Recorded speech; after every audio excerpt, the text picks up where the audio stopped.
Hey guys, example number 2 is going to focus on a principle that is very important.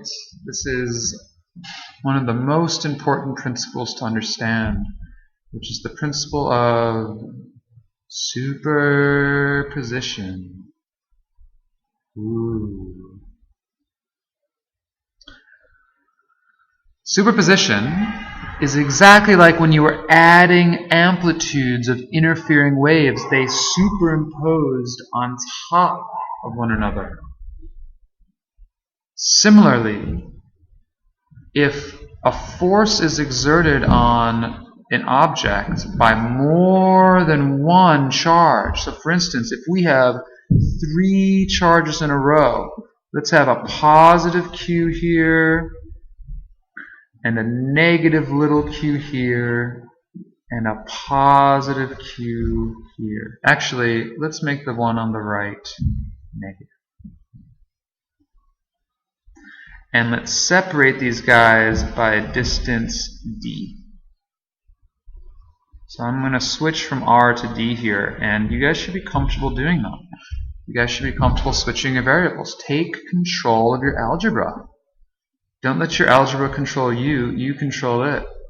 Alright, I'm going to call this D now, and we're totally cool with that. So where R was before, we're going to write D now. And I'm cool with that. I'm cool switching. Hope you guys are cool too. Right? You guys should be comfortable with that. The question is, what is the force on this guy?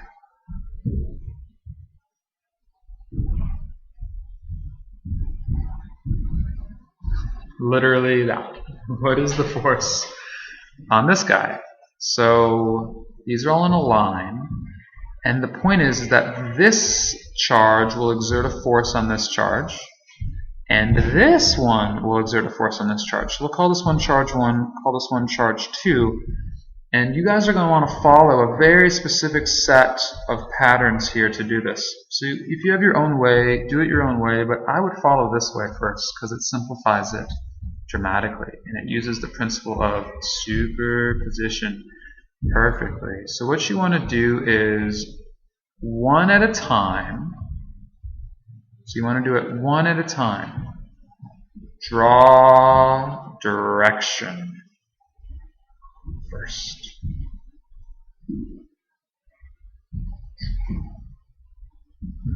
What do I mean by that? If you recall, the equation is only for magnitude. It's only for quantity, meaning the direction does not come from simply plugging things into the equation. So don't be hasty, be patient. Draw a picture. Draw your vectors first.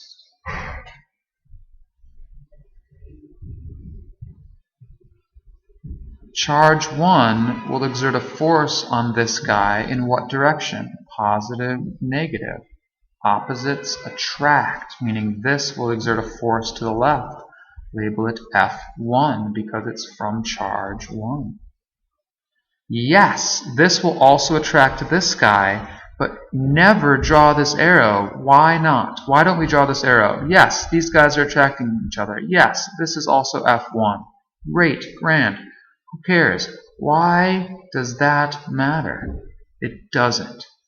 Because the question is, what's the force on this guy? This guy.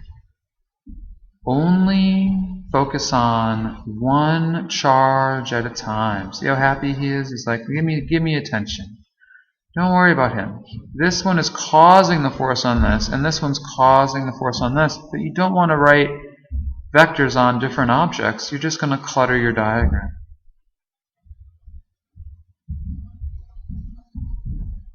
Only this one. Easy done. So negative, negative, likes repel. Oh, it's also pointing to the left. Oh my gosh. And yes, it will also repel this guy, but once again, we don't care. Because we only care about this guy. So notice how drawing the directions first allows you to determine whether to add or subtract. Or if they were at a right angle with each other, you would draw a triangle.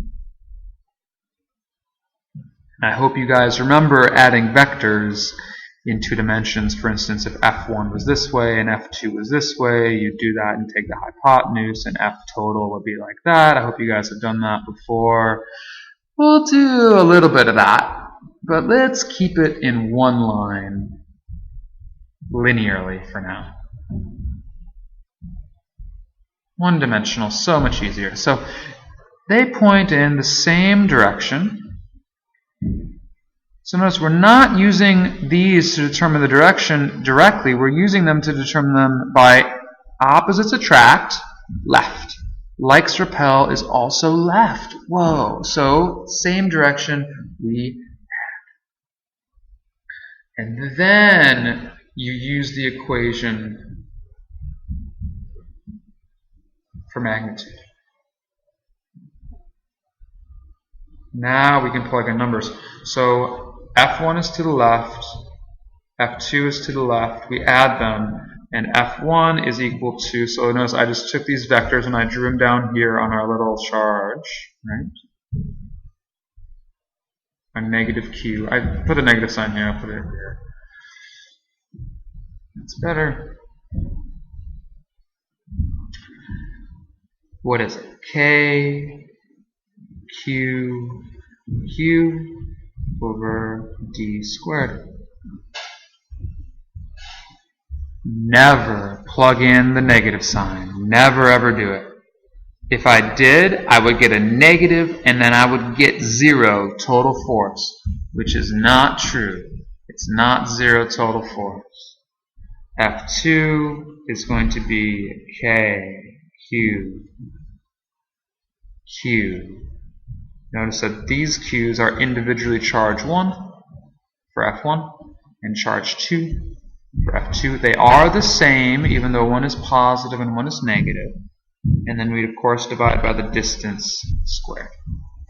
And F total will be F1 plus F2, which will be K, Q, Q over D squared plus K, Q, Q over D squared, which of course will be 2K, Q, Q over D squared to the left, which will be the answer.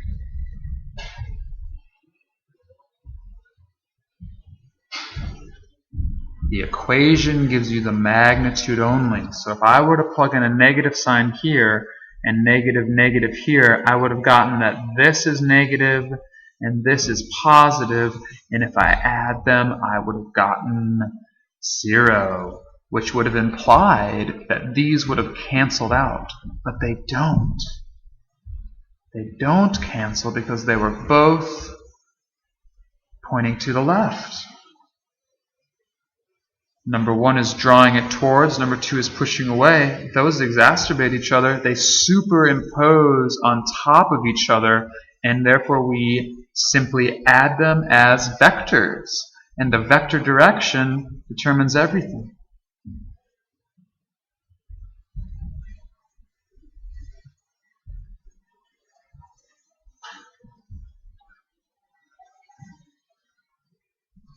Same direction. Add the vectors. Here's the result. We'll do more in class.